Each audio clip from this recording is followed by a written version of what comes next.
आज आप सुनहरी धूप की लास्ट एपिसोड सुनेंगे। इस बैग में वही सब कुछ है जिसकी चाह में तुमने मुझसे शादी की, मुझे धोखा देना चाहा। कुछ तौकफ के बाद वो बोला। अबीर के चेहरे पर तारीकी छा गई। वो कुछ देर उसे देखती रही, फिर अपनी जगह से उठी थी और एकदम झुकते हुए इसके पैरों को अपने कांपते सर्द हाथों में जकड़कर कहा, मेरी इस दिन की बातों पर मुझे माफ कर दे सामा। आपको खुदा का वास्ता है, मुझे घर से ना निकाले, मुझे अपने हाथों से मार दे, मगर ये सजा ना दे।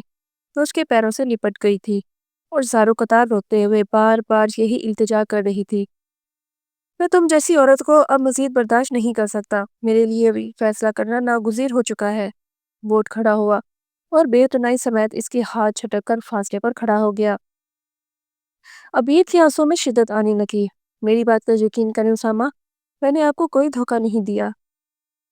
मैं आपके पास गलत इरादे से भी नहीं आई थी।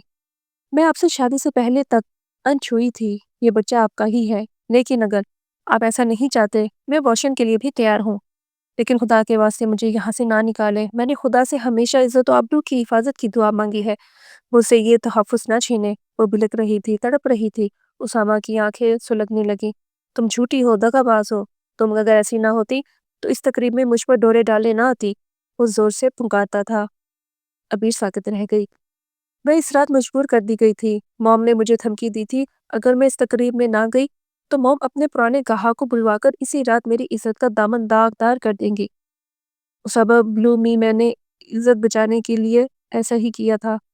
आप मेरी बात पे यकीन कीजिए। एक बड़े गुनाह से बचकर निस्बतन छोटा गुनाह किया था।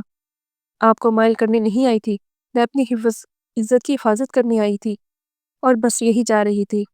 इसने गिड़गिड़ाते हुए अपनी ज़ात पर पर्दा उठाकर एक और हकीकत आश्कार की थी।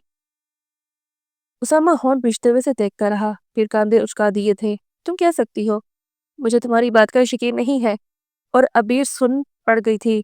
इसकी माँ ने इसके वजूद में जो सुइयां गाड़ी थी, वो इन्हें अगर खींच कर निकालती भी तो फायदा नहीं था। मुतासरा जगह से खून की फुंकार निकलती थी और दर्द में इजाफे का बायस बननी थी। मैं आपसे सारी जिंदगी कुछ नहीं मांगूंगी, सिवाय इसके कि इस चार दीवारी की तहफ़्फ़ुज़ मुझसे मत छीने।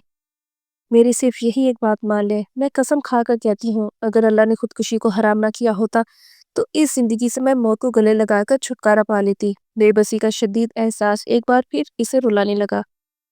उसामा कुछ देर होंठ भींचते खामोशी से बेतासुर नजरों से इसे तकता रहा, फिर वापस पलट गया। वो इसे परखने, इसे आजमाने आया था। वो इस आजमाइश में भी पूरी उतरी थी, मगर इसके अंदर अभी भी इतनी गुंजाइश नहीं थी। शायद को इसे माफ कर देता, इसकी सजा में तखफीफ कर देता। और अबीर वो इसमें खुश हो गई थी कि इसने इसे हवेली से नहीं निकाला, इसे अपने नाम का मान नहीं छीना था। मिसेस मल्लिक के तौसरा से खफगी और गुस्सा झलक रहा था। ड्राइवर के हमरा वो हवेली जा रही थी।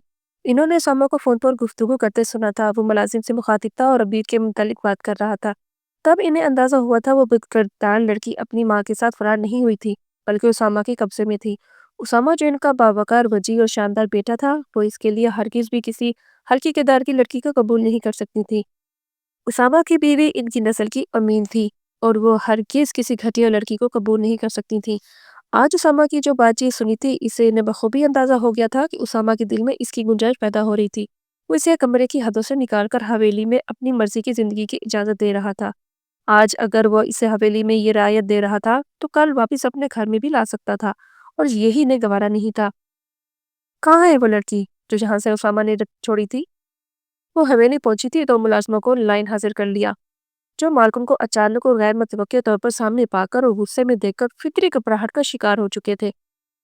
बेगम साहिबा, वो लड़की अंदर कमरे में है, मुलाजिम ने बता दिया। तो इसे घूरती तनफन करती कमरे में आन घुसी।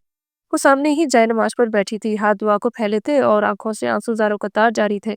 वो तिलमिला सी गई। इन ड्रामों से तुम उसामा को तो मुतासिर कर सकती हो, मगर मुझे नहीं, समझी तुम। इन्होंने वहशियाना अंदाज में इसे जाए नमाज से घसीट लिया था। अबीर की आंखें खौफ और दहशत से फट सी गई। मुझे माफ कर दी अम्मी, मैं मुजरिम हूँ आपकी। इसकी बात इनके उठे हुए हाथ की बदौलत अधूरी रह गई। फिर हाथ रोका। बकवास बंद करो, खबरदार जो माफी का लफ्ज मुंह से निकाला। तुम्हारी वजह से हम किसी को मुंह दिखाने के काबिल नहीं रहे। वो जोर से पुकारी और इसे बालों से पकड़कर जोरदार झटका दिया। वो संभले बिना सर के बल जा गिरी। सर के पिछले हिस्से में शदीद चोट आई थी। जब भी खून का फुवारा सा उबल पड़ा। رحم بیگم صاحبہ چھوٹی بی نہ صرف دوچی ہیں بلکہ روزے دار بھی ہیں۔ ان کے پیروں کی زوردار ضرب سے وہ جس طرح تڑپ کر اذیت سے دوہری ہوئی تھی، ملازمہ خاموشی سے یہ تماشا نہیں دیکھ سکی۔ عبیر کی رنگت ہر گزرتے لمحے کے ساتھ سفید پڑنے لگی تھی۔ مسز ملک نے تند نظروں سے عبیر کو دیکھا تھا، بے تنفر بھرے انداز زمین میں اسے پڑے رہنے دیا۔ روزے اور نماز سے کالے خطوط نہیں چھپائے جا سکتے، بہرحال جتنی جلدی ہو سکے دفع ہو جانا یہاں سے۔ اسامہ کے لیے لڑکیوں کی کمی نہیں ہے، بہتر ہوگا تم بھی اپنی ماں بہنوں کے ساتھ جا کر ان کا کاروبار چمکاؤ۔ ان کے لہجے میں حقارت بھری تھی۔ عبیر کو سب سے زیادہ تکلیف اسی بات پر ہوئی تھی۔ جب بھی کچھ دیر قبل کی ذلت اور سبی کے ساتھ تکلیف بھی فراموش کر کے ان کے آگے دونوں ہاتھ جوڑ کر گر گرا پڑی۔ میں بے قصور ہوں، خدا کی قسم میرا یقین کریں، مجھے کچھ نہ دیں، اس گھر سے نہ نکالیں، چاہے ملازم کی حیثیت سے رہنے دیں، آپ کو خدا کا واسطہ۔ زارو قطار رو رہی تھی۔ مسز ملک نے پرسوچ اور جانچتی نظروں سے اسے دیکھا۔ وہ سر کانپتی تھی اور رحم طلب نظروں سے انہیں دیکھتی رہی تھی۔ انہوں نے ہونٹ بیچے اور منہ پھیر لیا۔ سعدیہ، اسے میں یہاں پر رہنے کی اجازت دے رہی ہوں، مگر یہ یہاں ملازم کی حیثیت سے رہے گی، انہوں نے حکم سنایا تھا، اور واپس پلٹ گئی۔ ان کے خیال میں یہ رحم دلی کی انتہا تھی۔ بہت پرتپش اور حق زدہ شام تھی۔ افطار میں ابھی خاصا وقت تھا۔ اس کے علاوہ وہاں اکثر ملازموں کے روزے تھے۔ وہ سحر و افطار میں خود سارا کھانا بنانے کا انتظام سنبھالا کرتی تھی۔ یہ اس کا اچھا سلوک اور نرم رویہ ہی تھا کہ وہاں موجود سب ملازم اس کی عزت کرتے تھے اور اسے مالکن کی حکم عدولی کرتے ہوئے اپنے سے برتر یعنی مالکوں کی طرح توقیر کیا کرتے تھے تو وہ شرمندہ ہونے لگتی تھی۔ اس نے شربت بنانے کے بعد فریج میں رکھا اور خود پائپ لگا کر صحن میں چھڑکاؤ کرنے لگی۔ حویلی کے اندرونی دروازے سے اسامہ اندر آیا تھا۔ پائپ عبیر کے ہاتھ سے چھوٹ گیا۔ وہاں کے بعد بیٹے کے تیور پتہ نہیں کتنے برے تھے۔ خوف اس کی رنگت میں زرد عیاں تھی۔ السلام علیکم۔ اسامہ کے نزدیک آنے پر اس کے ہونٹ کپ کپائے تھے۔ نظریں مجموعوں کے انداز میں جھک کر قدموں سے جا ملے تھے۔ وعلیکم السلام، کیسی ہو؟ سوال ہوا تھا اور وہ غیر یقینی سے اسے دیکھنے لگی۔ اتنا مشکل سوال پوچھ لیا ہے کیا؟ یوں خوفزدہ نظریں دیکھنے لگی ہو؟ شوہر ہوں تمہارا، سخت غصیلا ٹیچر نہیں۔ اس کا سر تھپک کر وہ خفیف سی مسکراتا ہوا اندر چلا گیا اور عبیر کا سکتہ ٹوٹا، مگر حیرت بالکل قائم تھی۔ تم قابل بھروسہ نہیں ہو عبیر، مگر میں تمہیں موقع ضرور دینا چاہوں گا، پتہ نہیں کیوں، مگر میں تم سے دھوکہ کھانے کو بھی تیار ہوں۔ اس کا ہاتھ پکڑ کر وہ اندر لے آیا تھا اور گہرا سانس بھر کے آہستگی سے کہہ رہا تھا۔ عبیر کی آنکھیں پانیوں سے بھر گئیں۔ اسے یقین نہیں آ سکا تھا، اسامہ نہیں کہا تھا جو بھی اس نے سنا۔ مامی بہت خفا ہے، مگر انہوں نے گنجائش نکالی ہے، میں چاہتا ہوں تو میں یہاں سے نکال سکتا تھا،